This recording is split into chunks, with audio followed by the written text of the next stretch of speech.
আর স্থানীয় যে সরকার নির্বাচন হয়েছে, আমাদের সিদ্ধান্ত হয়েছে স্থানীয় সরকার নির্বাচনে আমরা অংশগ্রহণ করব ইনশাআল্লাহ। আমরা এককভাবেই আল্লাহর রহমতে আমরা নির্বাচনে প্রতিদ্বন্দ্বিতা করব ইনশাআল্লাহ। আর সাথে সাথে আমরা স্থানীয় নির্বাচনের সরকার আমরা বিশেষ করে ঢাকার দক্ষিণ এবং উত্তরের সিটি মেয়র হিসেবে আমরা প্রার্থী আল্লাহর মধ্যে ঠিক করেছি।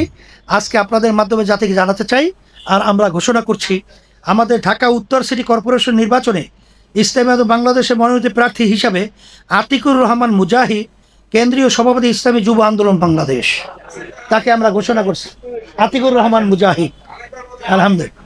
আর ঢাকা দক্ষিণে আমরা প্রার্থী হিসাবে আমাদের সাবেক ছাত্রনেতা হাফেজ মাওলানা ফজলুল করিম মারুফ, আমাদের কেন্দ্রীয় প্রচার ও দাওয়া বিষয়ক সম্পাদক, আপনাদের সুপরিচিত, আপনাদের মহব্বতী